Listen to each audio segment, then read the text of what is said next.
Hi, so what I have here is the First Alert fire alarm and carbon monoxide detectors. So these are made by First Alert, but they're also made by BRK. So they will go by multiple model numbers. So this particular one is SCO500B.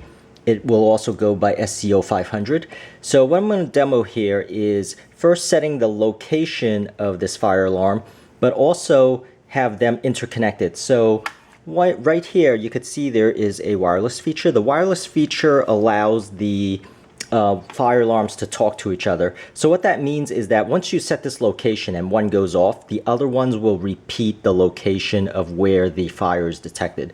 So if you have a fire alarm or fire activation in the basement, all your fire alarms will say, hey, there is a alert in the basement. So let me go ahead and get started. So to distinguish between the two, you'll notice I have the Duracell batteries in this one and the Rayovac blue batteries in this particular one.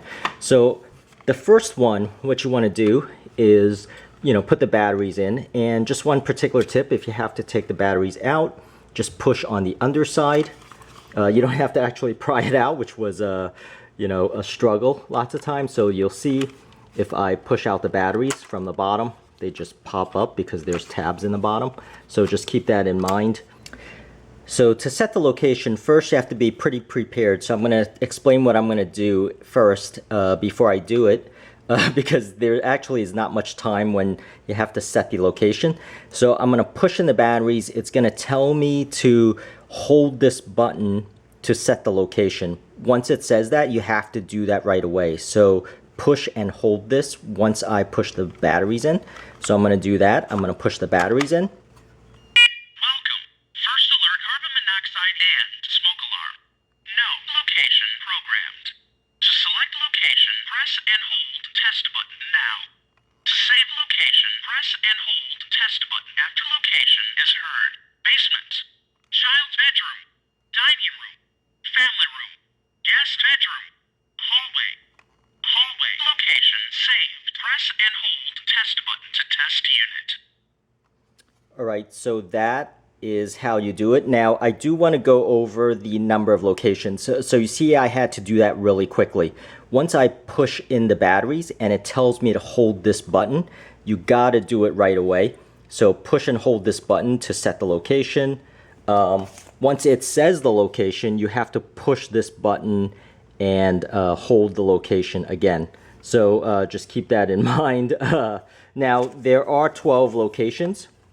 So you could see here, there's the basement, living room, family room, office, kitchen, dining room, no location, hallway, child's bedroom, master bedroom, guest bedroom, utility room. So you'll notice that the first thing I did there was I actually, set the location.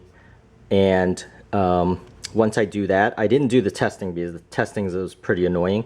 Now let me repeat this. So I'm not going to do the interconnect here. I'm going to repeat what I did here to set the location independently.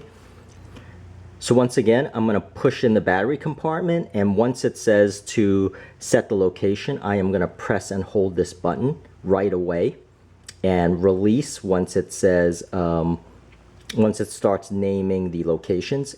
And then after it names the location I want, I'm going to push and hold this button again.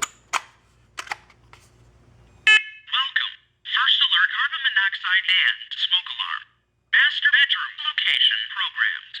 To change location, press and hold test button now. To save location, press and hold test button after location is heard. Basement. Child's bedroom. Dining room. Family room. Guest bedroom. Hallway. Kitchen. Living room. Master bedroom. Master bedroom location saved. Press and hold test button to test unit. All right, so that is setting the location. Now I am going to show you the interconnect between these two alarms.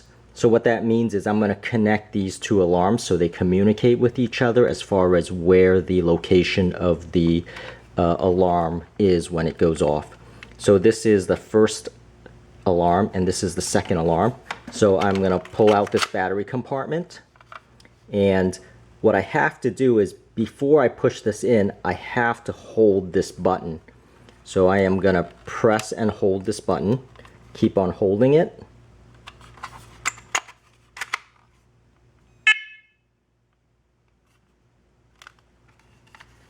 And I have to do this, you'll notice that this light is actually blinking here.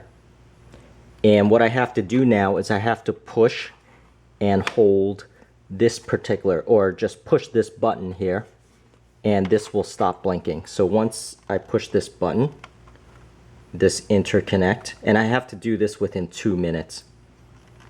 Welcome. First alert, carbon monoxide and smoke alarm. Master bedroom location programmed. To change location, press and hold test button now. Press and hold test button to test unit. So notice after it said that, it means it's interconnected. So you notice all I did was push this button after I held this down as I pushed the battery compartment in. So let's repeat that so that it's clear. So what I'm going to do to connect this to this is I am going to hold down this button as I push in this battery compartment. So I'm still holding this down, pushing this in, and after that beeps, I release. And you notice that is blinking. When that's blinking, within 2 minutes, I have to push the first alarm. So I'm gonna push this first alarm here. And actually, I didn't do that long enough. Welcome. So First alert, carbon monoxide and once smoke this alarm. this starts Master bedroom talking, location programmed. To change location, press and hold test button now. Press and hold test button to test unit. so once this starts talking, it means it's connected. So these two smoke alarms are now connected. So I hope that was not too confusing. But there you go. And if you have to watch this video again, go right ahead. But I know it was slightly confusing, but once you get the hang of it, it's not too bad. All right, thank you so much, and have a great day.